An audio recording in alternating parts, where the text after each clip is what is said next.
Hello and welcome to Ideas with Diana on June 7th, 2022.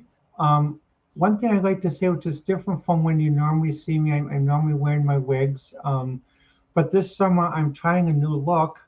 Part of the new look is that basically um, I went to have a blowout and have my hair styled, and I'm trying to do this because during the summer, for many of us, these wigs can become very hard and very hot to wear. So I'm trying to get into something that's a little bit cooler and a little bit more. I may find something to cover this part to match like not quite a toupee, but something like a top. But I'm trying to keep cool this summer so I don't perspire and overheat as I do have syncope.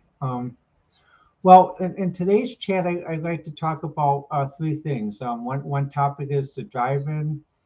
Um, the other is four-party chat, and a concept that I heard while listening to Megan Kelly's show today, woke or left, which goes into other things, including the crying room as well, and about how, as a professor, you have to be extremely careful as to what you post on social media or anywhere. Um, it sort of reminds, well, just to give you a little teaser. It sort of reminds me one time when we had the radio show at one local university. We had the radio show on college radio station, and there's one professor that I knew that what happened when I was taking continuing education classes in communications and computer science, advanced continuing education. What happened was while I was waiting for my class to start, I was able to hear the tail end of his lectures. And very eloquent, very enthusiastic, very knowledgeable subject. He's talking about artificial intelligence and about, like, one example, how Lisp started from Lambda calculus, which was developed by Turing and Church. And the way he said it was is not so dry, not like, well, no, Lisp was developed from Turing. Turing and Church's work on lambda intelligence and involves the predicate and the conjugate of a term from pure logic applied from Whitehead in Principia, blah blah, enough to make you fall asleep. He actually gave it very eloquently. It's almost like a type of lecture that you would actually go to a theater to pay for to listen to. It's almost like a theatrical performance, but it was based on science fact, mathematics, and well, what happened was just as we were finishing the last days of the show on college radio, one day I went to talk with him. I said, well, Professor such and such, you give such great lectures. I was just wondering, you know, well, would you like to come on our show? And he said, well, I love to, but I'm really concerned about what's happening nowadays regarding how people will perceive even coming on a radio show. And so I understood his viewpoint, and what happens is this. I'll go into this in the next section, but there was a case where basically, compared to 20 years ago when I went to college in the late 70s, early 80s, people are afraid to speak, and people for fear of the big hand or the quote invisible hand that comes down if you make one long tweet to Facebook. Well, now let's get back into the first subject. The first subject I call drive-in. Well, this weekend I had some friends that came down from northern Wisconsin. They live a little they live a little bit northwest of Oshkosh in Republican country of Wisconsin. And it's interesting about it is one of my friends that lives up there with his friend. What happened was when he lived in Racine, he was very much a staunch blue Democrat. Basically, Republicans are doing this. But yet what happened was when he found a friend that they wished to share his life with, and they live up there. And what happened was he discovered we Republicans, we don't have horns, we don't have cloven feet, we don't bite. We're very good people to talk to, listen to. Actually, we value all ideas, even those ideas different from us.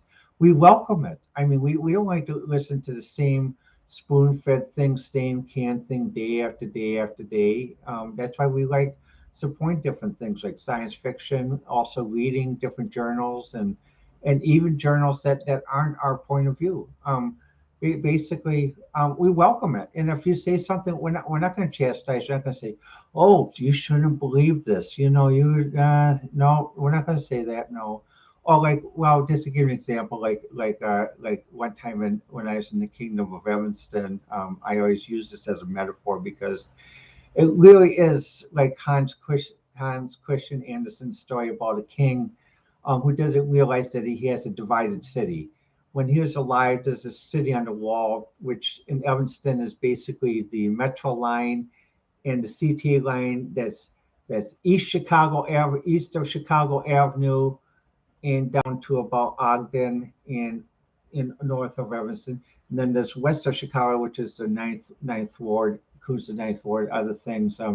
So people on the east side of Chicago Avenue, they have all the malls, they have Gap, they have this, they normally have a Barnes and Noble, but the Northwestern is taking over old Barnes and Noble.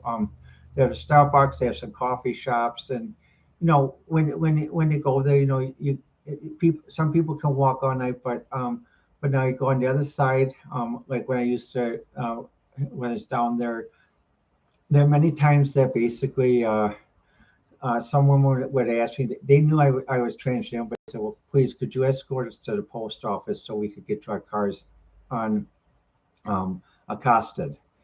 And I escorted them, and they said, "Well, can I pay?" I said, "No, that's okay." I said, I live just a few blocks south of here on by Greenwood and Chicago Avenue." I said, no. I said, no, no.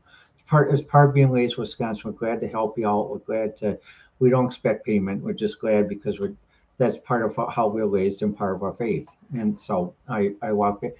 And well, to some people in the Kingdom of Evanston, it's like, oh, you mean you don't charge money for everything you do? You don't want to be paid for anything or paid for everything? No, there's some things I do altruistically, and that's what we're taught in Wisconsin, especially those of us who had families that lived on the farm and were raised in northern Wisconsin. Now, how's this lead to the picnic? Well, a friend of mine, he came down, he talked, and it's political season, and he and his friend, we came down and talked just before we're going to the drive-in, and we said, well, so I know, who are you going to vote for? And I surprised a friend. I said, well, what do you think of this Rebecca Clayfish? I said, yeah, she is a good reporter, and she is a good lieutenant governor. I said, yeah, I'm willing to consider her. And another person said, well, what do you think of this Mickelson? I said, well, yeah, too. I said that as well. I said, well, and what happens? We had a talk, and we talked about different things about what do we believe in, what no, and it's not as cut and dry as people on some sides try to make it. It's not like, well, we'll only listen to Republican viewpoints or Pastor Belfry. No, it's like, how do you want to live your life? Like, for example, a friend of mine that lived in Racine, the greatest joy for him,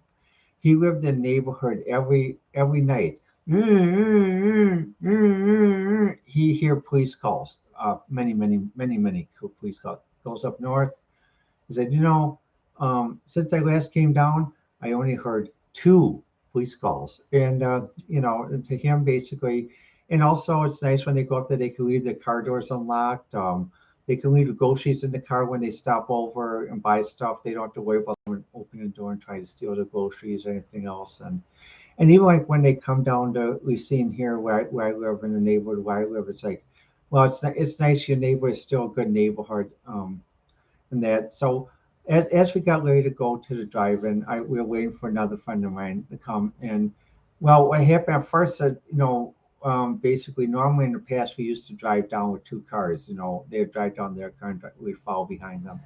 But then I thought, well, based on the price of gas and also basically energy issues, they said, well, how about we just drive down all in one car? So we all got in my friend's car, and we drove down in one car.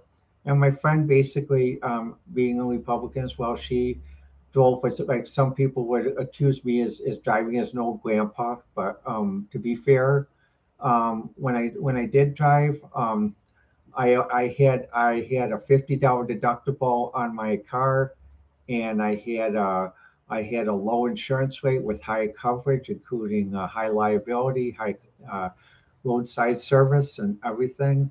So, and that's just by driving the speed limit. I have some people go like this, or some people give me that, or some people go, mm, like that. Passing me is like fine. You go right ahead. I'm glad to pay $150 less insurance than you do, and also I'm glad that basically that I planned my time that I don't have to race around. And so we went down to Kenosha, went down, friend drove down, and what happened was as we were driving down, we know some other people. Some people passed us right away. They passed us like some of these people in the SUVs. They passed us right away. Like, say, "Oh, I got an SUV. I'm going to show you in a 12-year-old car. We're going to pass you. Fine, go ahead, pass us." We're glad to have the low insurance and the high coverage, and also glad to be saving gas and saving the environment. And the person that passed us seemed like they were liberal, so it made us discuss again, what does ideas mean when basically the people who discuss ideas don't follow their own example or their own standard they want others to follow. So we drove down.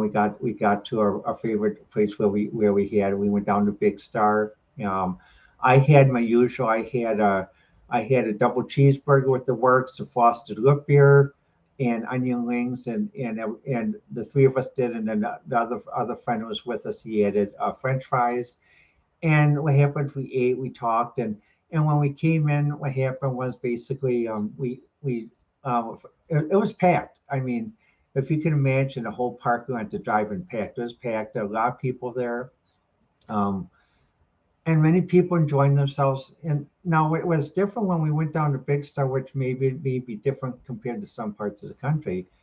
When we went down to Big Star, no one's thinking about school shootings. No one, because what happens in the area where we went, which is where I went to in my own neighborhood, which is where I went to junior high school, Washington Junior High School, in by Washington Park.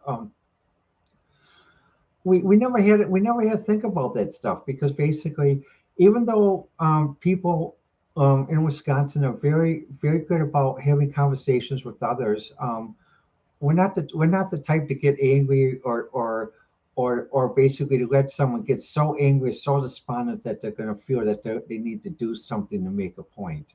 We actually go like if we see someone with a flat tire, we'll pull over and say, "Look, would you like some help?" And what happens? Some people from Illinois say, "Well, how much are you going to charge me?" No, we're not going. I don't. I'm not going to charge anything. Just, well, then why are you helping me? Well, because being a Wisconsinite and also being raised in faith, we believe it's important to help our fellow man and woman. And so it's like, well, God, those people in Wisconsin must be awful stupid. They believe in helping people. No, we're not stupid. We know that when the state was originally started, many of us survived the long cold winters by working together, working cooperative, and working on co-op. And working cooperative and working on co-op doesn't mean that basically if someone comes and offers someone a bottle of beer or a glass of beer and says, well, for that bottle of beer, I want a bigger favor than what that bottle of beer is worth. No, we don't do that up here. They do that in Illinois. We don't do that up here. And so basically, we in the parts of Wisconsin where it's still basically based upon people who had family that were raised on a farm or northern Wisconsin, like outside of Milwaukee, outside of Madison. Um, we don't have a lot of stuff that you see on the national news. And even like when I was at Big Star, what happened was I'm thinking about getting an electric bike, and I saw one guy driving in on a motorbike, and like doing what most people do in Wisconsin.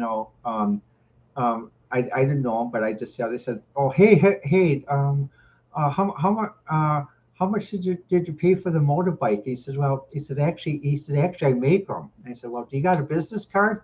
He says, I don't. He says, well, I said, here, I got a notepad. Can you give me your name and number, and I can call you when I get some money to make one for me? He said, sure. He gave me his name and number, And a friend of mine said, well, actually, that's a wizard. And he said, well, what? Why would I said, no, actually, I'm going to call him to see if he can make me an electric version of a wizard, so I can keep it in my park. But this is how it is basically in an environment where you don't have all this um, propaganda or basically disinformation news that scares people, that tells people, oh, you always got to get paid for something you do, or there's no altruism, or basically there's no helping hand to your fellow man or woman. That's, I mean, and that. So what happens when we went down to Big Star and went down Kenosha? We had our cheeseburger, we had our frosted mug of root beer, and basically we came back, and um, the common thing is there are a lot of people there. Everyone got along with each other. There's some people that had better cars than others. There's no social class struggle. We all were there to enjoy the food at Big Star, and we had a great time. Um, Now this gets back to a point that I'm concerned about, because basically, people sort of say, well, if they were listening to this, well, you guys are living a lifestyle like Father Knows Best, or the 1960s, or something else like that. Well, when I was raised in Kenosha, and even when my friend was raised in Racine, he started his college years in about early '70s during the Vietnam period, and I started mine about the early '80s, about '81 or so, like that. And the thing is, well, at that time in Wisconsin, we had where we are outside of Milwaukee, again, outside of Madison, um, even Parkside. Parkside had a policy of allowing free discussions, but they put their foot down on the permissiveness that was allowed at Madison's with the riots. So basically, you could speak, you could discuss, but if you were going to riot, the police would come and say, no, go back to Madison or go back to Illinois if you're going to do that. Discuss peacefully. So we had a lot of veterans that came to Parkside during the Vietnam era, and also after the Vietnam War, Vietnam situation ended. I'm not going to say war because there's no declaration of war, but there was a resolution. However, to those friends who are veterans that I know that served during that period, yes, what they fought in was an actual war. So I'll just say it that way. But so when the veterans came back, there's some students that came, or 17. They said, well, they didn't quite ask them naive question like, well, what was it like in Vietnam? Because they knew from the veterans and veteran community in Kenosha, and we've seen that it wasn't easy. But they did ask questions like, well, what um, what are you studying at Parkside? And what happened was they built inclusion. You know, it wasn't this separate group where, oh, we're far left and we don't talk with veterans out here. It's like, nope, we're all Americans. We talk, we share, and we also bond, and we also have understand each other's view on how we wish to practice faith, or basically even church. And some of us understand that faith is not the same as church. You can believe in faith, but you can also not support a church because you don't agree with how the church teaches faith. And so we understood that. Now, going back to the next point, four party chat. What do I mean by that? Before we went to the drive-in, four of us came down. Even the day before, four of us talked, and we were talking about different things. And the nice thing for basically I and a friend who live in Racine, which is a wonderful joy, is the two friends that live up in northern Wisconsin came down.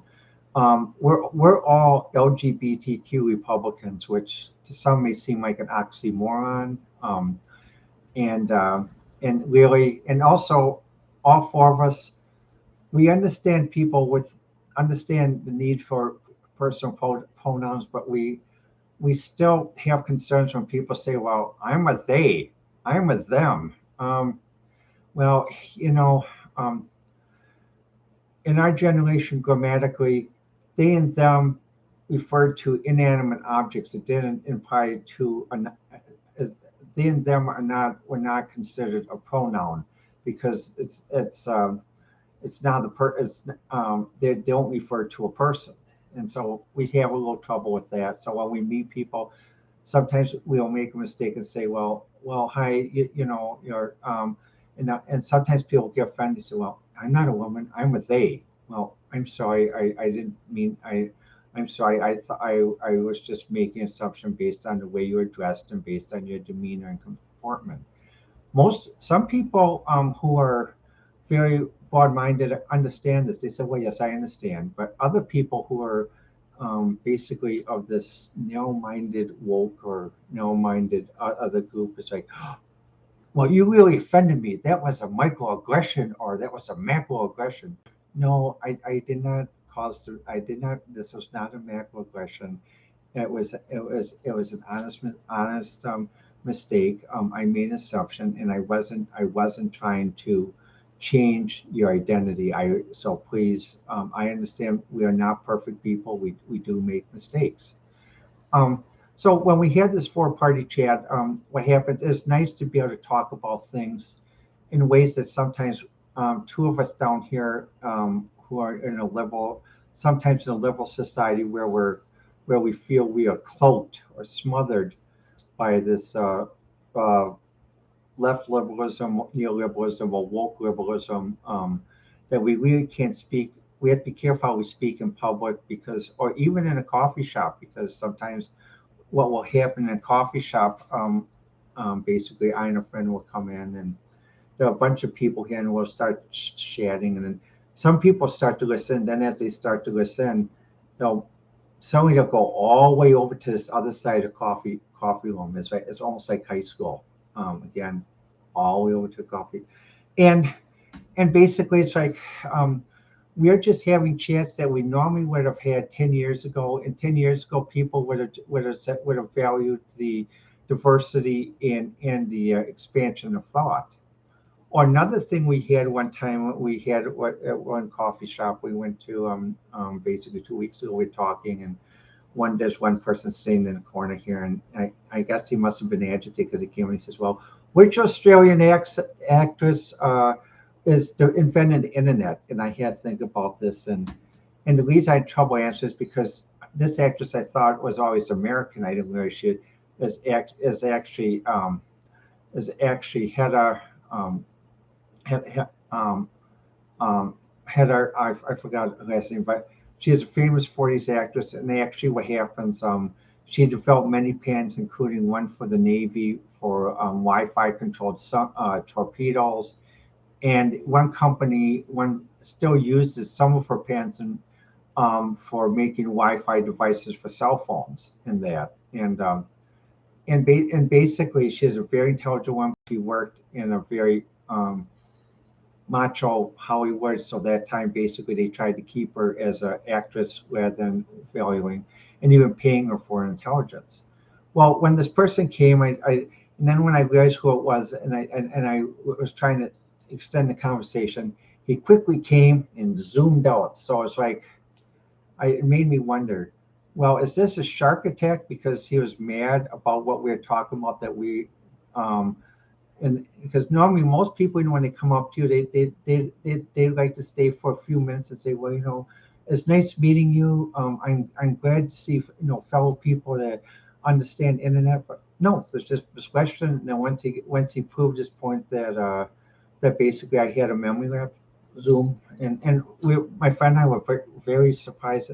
And see, if this is what concerns me about culture. We should be able to talk, and if you disagree with something, you should be able to come up to someone, still have a civil conversation, and also not come in as a shark attack like that, though.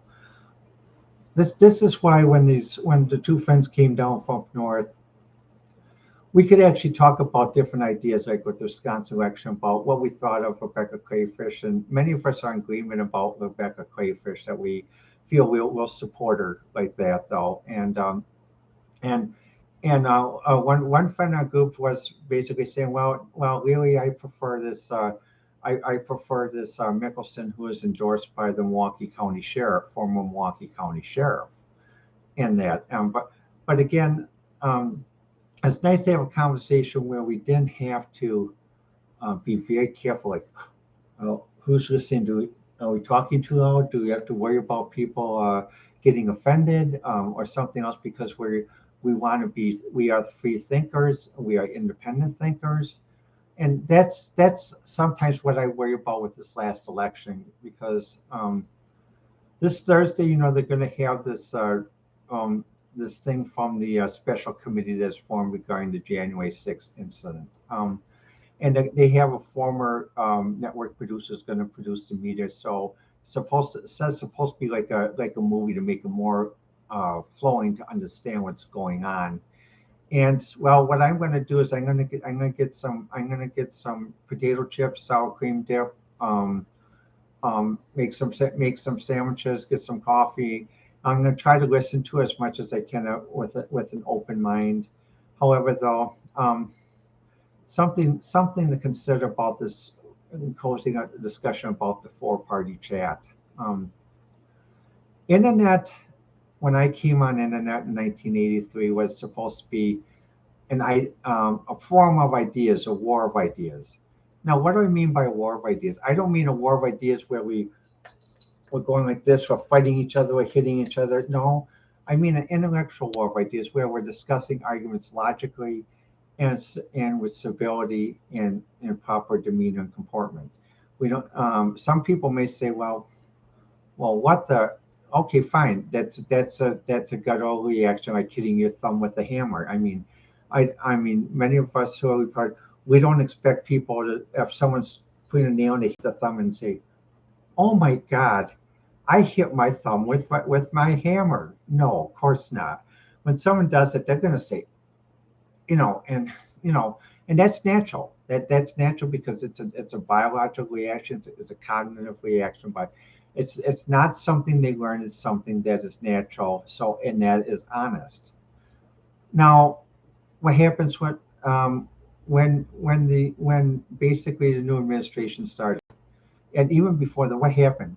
Certain politicians got banned from internet. Certain types of speech got banned. If they were deemed too far right, but speech that was considered too far left was not challenged. Even though if there were fact checkers, I wonder what the neutral fact checkers would say. So regarding the crisis we have in this country, really we need to get back to an internet that we had prior to 1999 to. Where it was a freedom of ideas, a war of ideas, not controlled by a troika. And again, I use the word troika because it is like on Megyn Kelly's show that I saw today about the Sovietization of American thought. And again, basically controlling a culture, a people, freedom of expression due to a certain ideology, and the ideology is of the party in power. And this should not be the American way. We're supposed to be a multi-plural democracy and a liberal democracy where, compared to a banana republic, if your party loses, then as soon as your party loses, you're sent to jail or sent someplace or disappeared or something, or forcibly retired as a Blade Runner.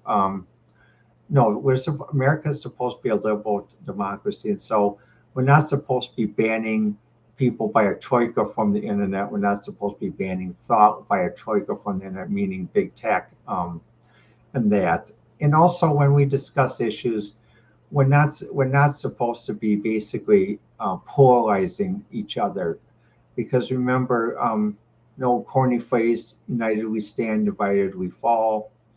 And even an African phrase I heard on Renegade Inc. from Ross Ashcroft show that I watch on RT. You can go fast you can go quickly as an individual. However, to go far, you can go far as a group. And I thought, boy, what a wonderful African proverb. Very, very much so in what I've realized in my experience in work. For the third segment, I'd like to talk about woke or left, or again, going back to Megyn Kelly's show, but I'll call it "Who's on First" because it reminds me of a way of the Evan Costello routine as they're talking about baseball team and they say, well, we got this baseball team, we got let's see, we got who's our first baseman, what's on second, and I don't know is our shortstop, and the other person's with it. They thought as well, who's on first? Right, exactly. Who is on first? Well, what do you mean who's on first? No, what's our second baseman? The person's getting frustrated. He says, I don't know what you mean. No, that's our shortstop. And this is what reminds me about when I think about what Megyn Kelly with the guests that she had on the two group that do the Red Scare podcast. So I'm going to start listening to that and evaluating and observing. Dasha and Dasha and Anna, as Megyn Kelly called it. Dasha, let's see, Nekrasova and Anna Kalajazan. Excuse me for the mispronunciation. I'm doing my best. I'm part Polish, so I understand part of the pronunciation, but I don't speak Polish. So basically, what happens? They're on the gate. But the point is about the Sovietization of American thought and even the gerontology of American leadership. Now, when you think about it, this goes back to this woke thing and this far left thing. It's now, it used to be basically people say, well, I'm Republican, I'm Democrat, I'm independent. Okay, that's pretty easy to understand. Independent meant, well, you support some things, but you don't. So basically, you reserve the right to pick and choose, like that. And Republican, Democrat meant that even though you're Republican or Democrat, there still was a certain spectrum that was basically tolerable, and there's another spectrum which was way on the fringe. Basically, if you heard this person on a soapbox, you want to, did they take their medication?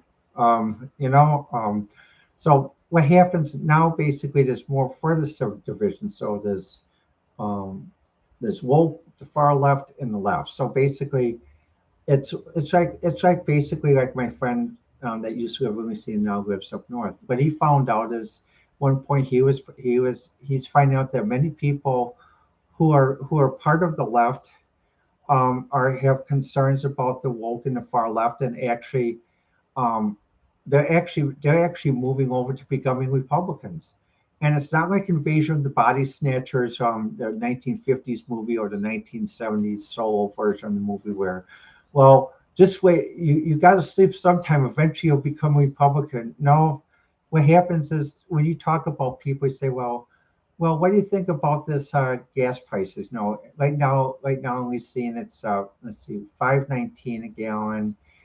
And when I went down with a friend of mine down to Illinois on Friday, basically we stopped and premium is $6.50 when you go below when you just get below the state line by Russell, Illinois. $6.50. God, I never saw gas so high. And $5.70 for unleaded down there. It's like, and you're still 40 miles north of Chicago, folks. So by the time you get in Chicago, get ready to pay $7. And in LA, $10 for premium and $8 for unleaded gas to my friends that live in LA and Orange County. So the thing is, so what happens is when we talk about people, even like when I had my hair done, I was in my hairdresser and she was asking, well, what do you think about this gas price? I said, well, we could actually lower gas prices if we restarted the Keystone Pipeline because we actually would be making our own gas and we'd become a net export of gas, so we wouldn't have to be dependent upon all these whims of the world and other stuff. And what happens? She is a Democrat. And she looked and said, "Makes sense. Why don't we do it?" And other people I talk with about this with Democrats, they say the same thing. Why don't we do it? And it's like, seems logical. And some people are cynical say, well, the reason why they don't do it is because if something's too logical, too easy to get done, government won't do it, which is a sad thought to think of a liberal democracy. So what happens? That's why even with these stuff that goes on, shootings, violence, even like after the Bucks game, the celebrate Bucks game, three people thought it. I guess must have thought it was fun to fire the gun or something like that. God, what a stupid thought. I mean, I remember when people used to, when the Bucks won a championship, okay, you go down to Major Goolsby's or you go down Wisconsin Avenue,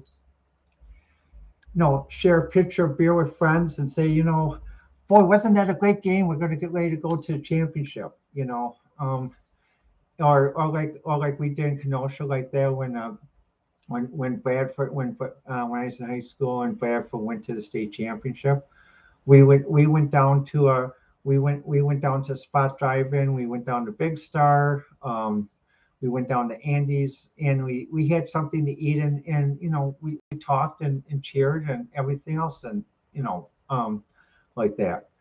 But the point is,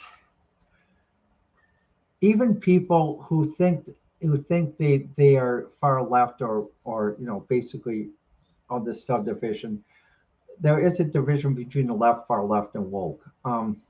Many people that are on the left, when they have to worry about, well, does my kid have to carry the special military triage pack or something like this, or if I'm late to pick up my kid, am I endangering the safety?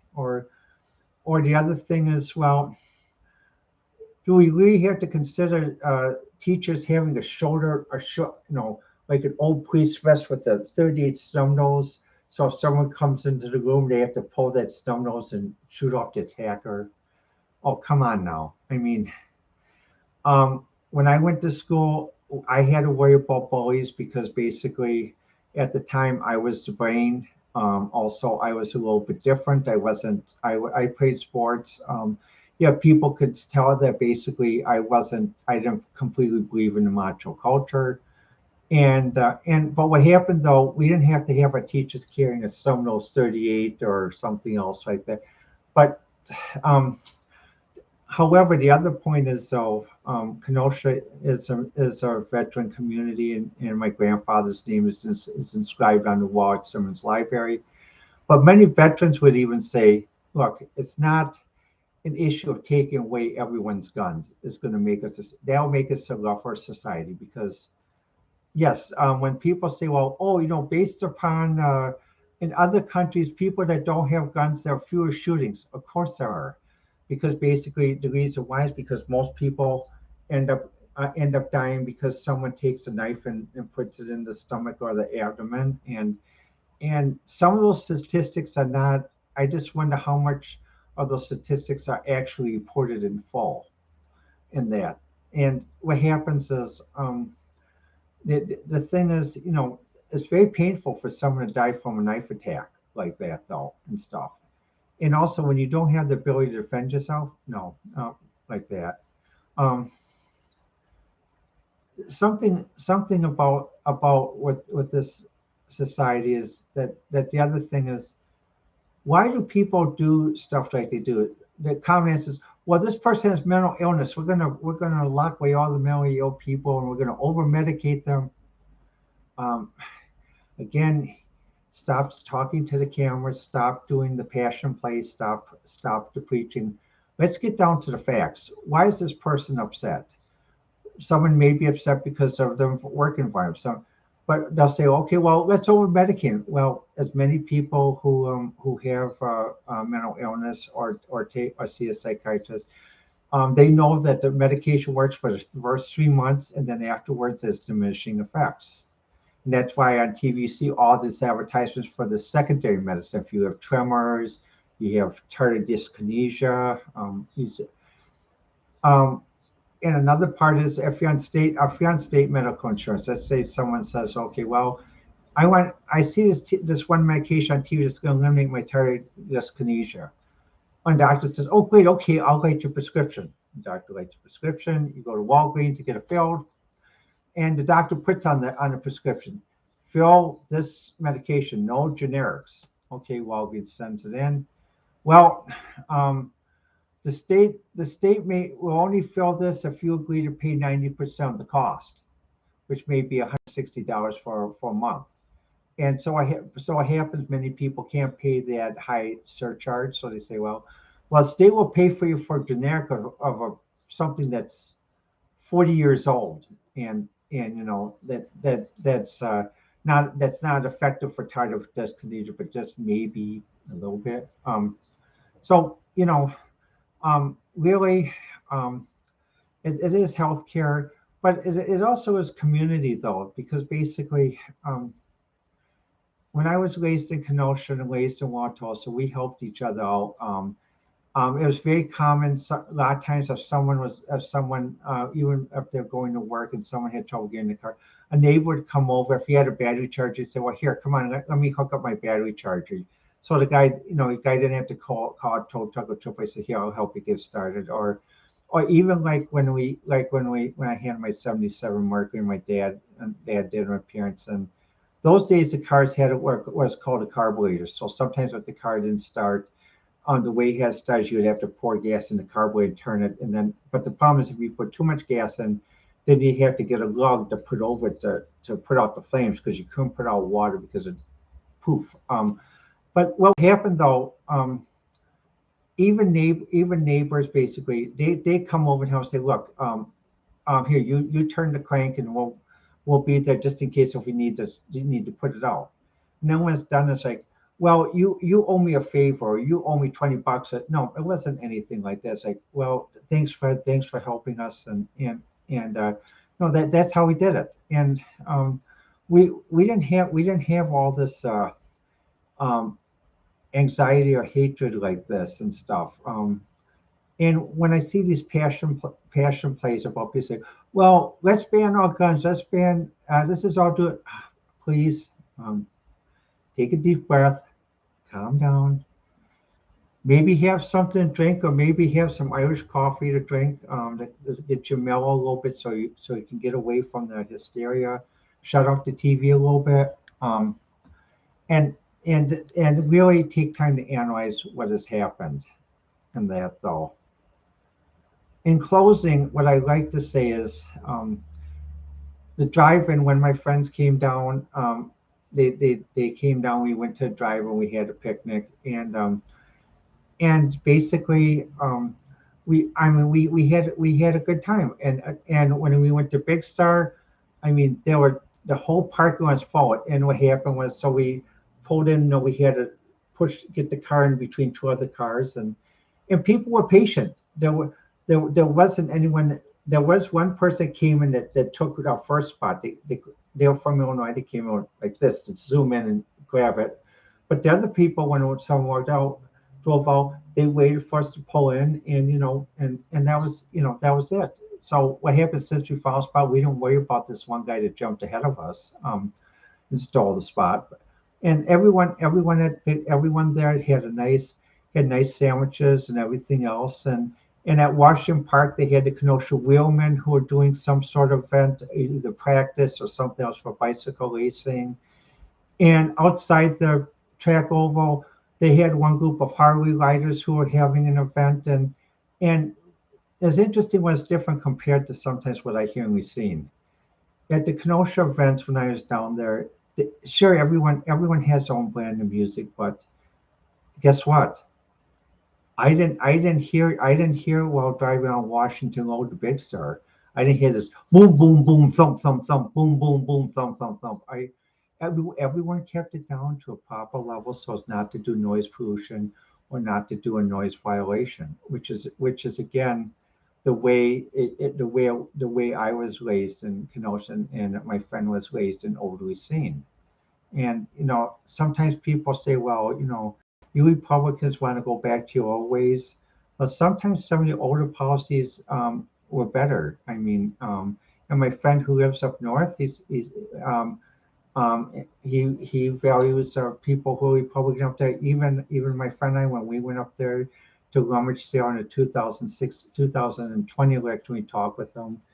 And I remember I went to a rummage sale. One person had this for sale, and I asked them. I said, "Well, well, how much do you want for it?" And they said, "Well, how about $1.25?"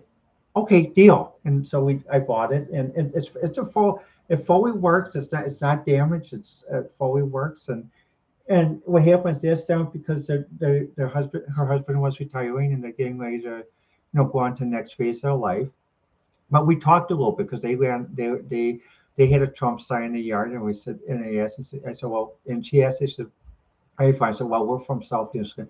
"Well, how are you guys treated down there?" I said, "Well, we sometimes have to be careful how we speak." He says, "Well, you know, we can't put this Trump sign in our business because we're afraid that we're going to have liberals come and try to do something to cause our business to have issues." I said, "God," I said, I know this election is getting stupid. I mean, with the partisan division, we're supposed to be unified as Americans." He says, "You're right." He says, "Our other neighbors who are Democrat feel the same way like that, but the problem is the ones that are the elites that are in power and stuff. It's starting this class division. We don't work with the right hand. We only work with the left hand." And it's like, United States was supposed to be like this. We either survive, we either hanged, let's see, how is it? We either hang together or we hang separately in that. And even in Wisconsin during the winters, we either cooperate together or we die during the harsh winter. Well, let me know what you think. I prefer to get email or comments on Twitter at Diana1A or the show site Ideas with Diana. So let me know, and I'll talk with you in a little bit.